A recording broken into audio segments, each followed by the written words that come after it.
Anthony Albanese has finally confirmed a meeting with Donald Trump on the day the US president proclaimed to the UN that climate change wasn't real and renewables were a con job. Live to Andrew Clennell in New York. There has been plenty that's happened overnight, Andrew, and Donald Trump had quite the speech. It's on October 20. They've confirmed the White House that Anthony Albanese's invited there then. And I said to Kevin Rudd, the ambassador downstairs here, never in doubt. Well, according to Mr Rudd and Mr Albanese, it was never in doubt. But you do wonder, don't you? This will be the third trip to the US in about 4 months in order for Anthony Albanese to finally get this meeting. The story has been put to me, American officials didn't want it cancelled again or a rush job in a UN environment. And of course, we know Kevin Rudd, when he was Prime Minister, said climate change was the biggest challenge of our time. Donald Trump said today it is the biggest con job of our time in an explosive address to the UN General Assembly, which doesn't really align with Anthony Albanese's path in government, I have to say, Kenny. So let's hear Kevin Rudd and Anthony Albanese confirm this meeting even before the newspapers in Australia hit the pavement saying he's failed to secure a meeting with Donald Trump. I am utterly optimistic about how we navigate the future of the Australia-US relationship. And that's why we were delighted to have the White House confirm this morning that the PM will be back in the United States on the 20th of October to meet with the President of the United States in Washington, D.C. President Trump agreed to a meeting some time ago. We had another chat about it on the phone. And we'll have a meeting in Washington, D.C. on October 20. All right, well, Donald Trump, before that, gave his speech to the UN General Assembly. It went for 57 minutes when he was allotted 15 minutes. And have a listen to his spray on governments and countries that are acting on climate change. He says renewables are fake, that they don't do the job cost-wise or energy-wise. He says China is exporting windmills but not using them themselves in terms of wind power. And he said climate change just doesn't occur. Get into oil, gas and coal, he says. Climate change. Because if it goes higher or lower, whatever the hell happens, there's climate change. It's the greatest con job ever perpetrated on the world, in my opinion. The carbon footprint is a hoax made up by people with evil intentions, and they're heading down a path of total destruction. Well, that's pretty black and white, isn't it? And that Anthony Albanese was speaking renewable energy at a forum here at Macquarie Group earlier, straight after that speech. So how's that going to go in a White House meeting? I asked the PM.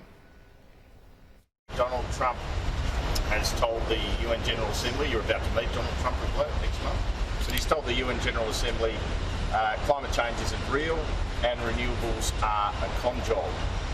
What are you going to say to Donald Trump about renewables and climate change? Well, my job is to be the Australian Prime Minister and to seize the opportunities that are there for Australia. And Australia has a challenge of climate change, but we also have an opportunity to benefit our economy, to grow jobs. We certainly are embarking on that, and we have a positive, constructive agenda.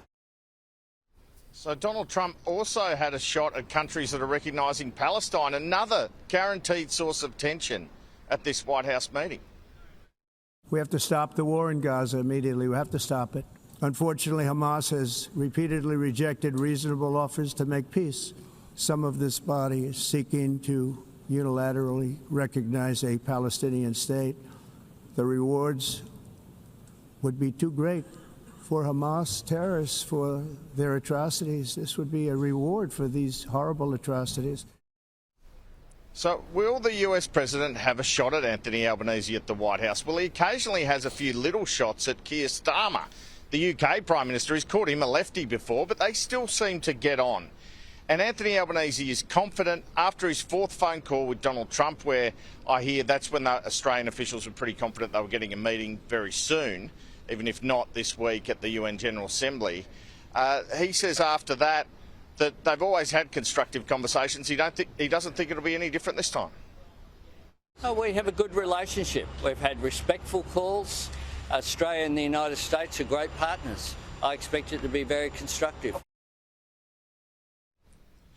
Right, humorous moment at the UN too. Donald Trump's teleprompter didn't work. He used this as a theme of the UN being hopeless. All I got from the United Nations was an escalator that on the way up stopped right in the middle, and then a teleprompter that didn't work. These are the two things I got from the United Nations, a bad escalator and a bad teleprompter. Thank you very much. And last night, myself and cameraman Chris Erdos were delayed by the motorcade of President Trump, which shut down the entire town. They call this gridlock week for a reason. So Emmanuel Macron, we were in good company. The French president, having just met Anthony Albanese, Kenny, he also was held up. And he ended up ringing Trump on his mobile phone. It's quite a humorous exchange, this, and then walking to his hotel, getting out of his car. Have a listen. How are you? Guess what? I'm waiting the street because everything is frozen for you. How about that? Well, Kenny, in 2 hours, Anthony Albanese will attend the reception for 100 leaders that Donald Trump is hosting. Earlier, Jodie Hayden attended a reception Melania Trump was hosting. So we don't know if they met, but maybe there'll be a handshake here now, especially now that October 20 meeting is confirmed. OK, Andrew Clennell, we'll look out for it. Thanks so much.